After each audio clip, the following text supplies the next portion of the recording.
السلام عليكم، نتمنى تكونوا كلكم بخير. اليوم غنوجد معكم خبز ديال الطوست اولا البان دومي بطريقه مبسطه اللي غتخليكم ما تبقاوش تشريوه. خليكم معايا. عندي 400 غرام ديال الدقيق الفورس مع ملعقه كبيره ديال السكر سنيده وشويه ديال الملح وملعقه كبيره ديال خميره الخبز، وكنجمع بكاس ونص او حتى لجوج كيسان ديال الحليب يكونوا دافيين. كنعجن العجين مزيان حتى كتدلك مزيان. من بعد كنضيف واحد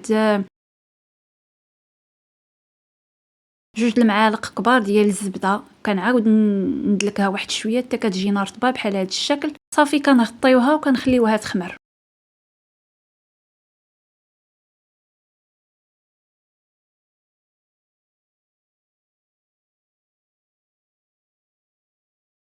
من بعد ما كتخمر لينا مزيان كنرش سطح العمل بالدقيق ونبدا نسرحها شويه كيف ما كيبان لكم.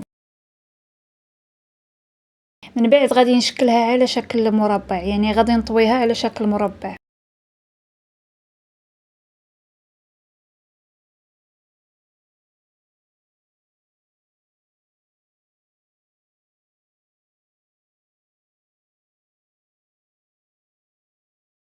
صافي هنايا كنغطيها وكنخليها واحد 5 دقائق ونعاود نرجع ليها. هنايا من بعد ما ارتاحت كنسرحها هنايا بالمدلك.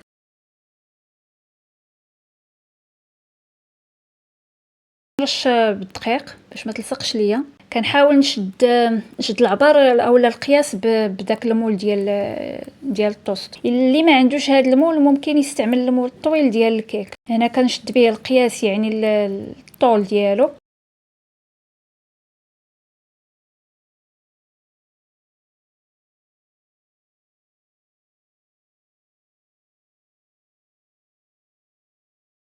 ونبدا نطوي كيف ما كيبان لكم في لا فيديو، وكنضغط باش ما نخليش الهواء لداخل، يعني باش ما يجيوناش الفراغات بزاف في الداخل ديال العجين. صافي وهنايا كنحاول نقرص اولا كنلصق ديك العجينه، يعني ديك الملاقيه ديال العجينه نحاول نقرصها بحال هكا باش تشد. ومن بعد كنقلبو وكنحطو في المول، يعني ديك البلاصه اللي ديك الملاقيه كتكون لتحت. صافي كنوضعو في المول كيكون مدهون بالزبده، اولا ديروا البابي كويسون. الا ما بغيتوش تدهنوا كديروا بابي كويسون.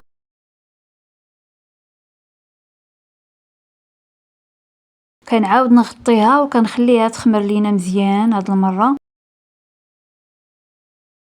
كما كيبان لكم. من بعد ما خمرات كندهنها بشويه ديال الحليب، اولا يمكن لكم ديروا اصفر بيضه. انا درت غير الحليب ورشيتها بالزراره. صافي الفران كيكون سخون من قبل، يعني كندخلوها الفران كيكون سخون وكنقصوا عليه بحال الطياب ديال الكيكه. نخليوه حتى كيطيب ويتحمر على هذا الشكل. كنخرجوه ونديروه في بابي فيلم من بعد ما كيدفى، وكندخلوه للثلاجه اللي يبات ليله كامله. ومن بعد كنخرجوه ونبداو نقطعوا فيه على هذا الشكل. فاش كنخليوه يبات هاد القطع كيبقاو مقادين ومتساويين، ما كيتفرتتش. صافي نتمنى الوصفه تعجبكم وتجربوا وتخليوها ليا في لي كومونتير.